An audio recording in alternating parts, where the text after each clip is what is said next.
તો કાળઝાળ ગરમીમાં આગની ઘટનાઓ સતત ચિંતા વધારે છે ત્યારે તેને પહોંચી વળવા માટે અને નુકસાન ન થાય તેવી ત્વરિત કામગીરી કરવા હંમેશા ફાયર વિભાગ ખડે પગે હોય છે, છતાં કોઈ કચાશ ન રહે તે માટે સતત કવાયતો થાય છે અને એવું જ આયોજન અમદાવાદમાં થયું છે।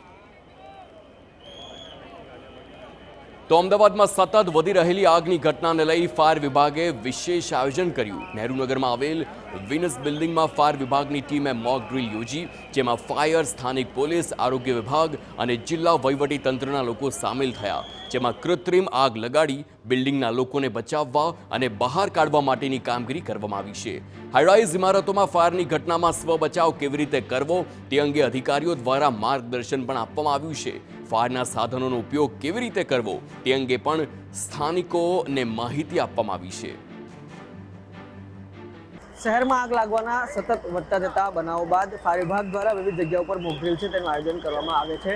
આ સીધા જ દ્રશ્ય જોઈ રહ્યા છો અમદાવાદના નહેરુનગર ખાતે આવેલી વિનસ બિલ્ડિંગ કે જ્યાં આગળ ફાયર મોક ડ્રીલનું આયોજન છે તે કરવામાં આવ્યું છે। ખાસ કરીને 7માથી લઈને 9મા માળ સુધી એક કૃત્રિમ આગ છે તે લગાવવામાં આવી અને ત્યારબાદ હુબહુ જેમ આગ લાગી હોય તે પ્રકારનું આયોજન અહીંયા કરવામાં આવ્યું।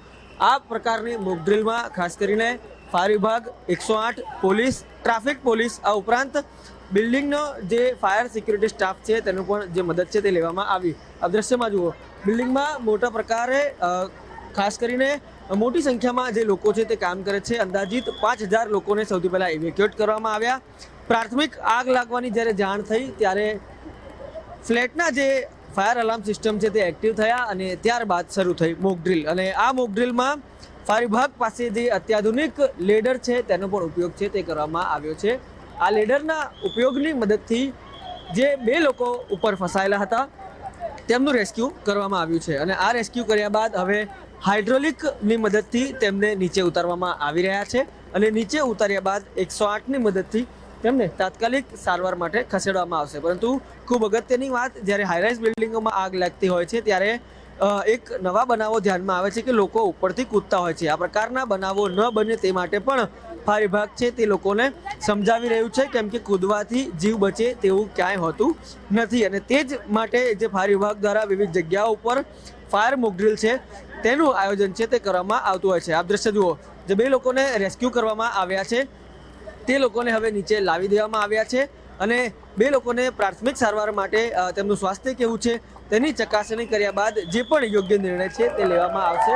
અને આપ દ્રશ્ય જુઓ, જે પ્રકારે મોક ડ્રીલનું આયોજન કરવામાં આવ્યું છે, મોટી સંખ્યામાં લોકો જાગૃત થાય, આગ લાગવાના કિસ્સા સામે આવે તે પ્રકારે શું કરવું અને આ તમામ બાબતોને લઈને હવે જે કાર્યક્રમ છે તે કરવામાં આવી રહ્યો છે। અંદાજિત 5000થી વધુ લોકો આ ફાયર મોક ડ્રીલના માધ્યમથી જાગૃત થશે અને જ્યારે ખરી સ્થિતિમાં આગ લાગશે ત્યારે પોતાનો જીવ બચાવી શકો કે કેમ તેને લઈને નિર્ણય લઈ શકશે। આપ દ્રશ્ય જુઓ, ફાયર વિભાગે જે અત્યાધુનિક લેડર હતું તેના મદદથી જે કામગીરી કર્યા બાદ હવે ફાયર વિભાગના જવાનો 108 સુધી જે ઇજાગ્રસ્ત વ્યક્તિ છે તેમને લઈ જાય છે અને ત્યારબાદ જે પણ કાર્યવાહી છે તે આગળ વધશે। પરંતુ સતત આગ લાગવાના બનાવો સામે પોતાનો જીવ કેવી રીતે બચાવવો તેને લઈને કામગીરી થઈ રહી છે।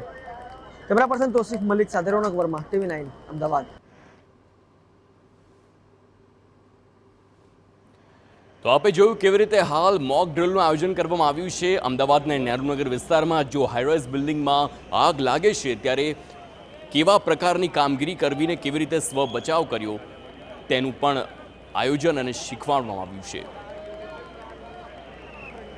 અમદાવાદ શહેરમાં હજારો આવા ગ્લાસ ફસાડના ઇલેક્ટ્રિકલ કેબલ્સના બિલ્ડિંગ છે।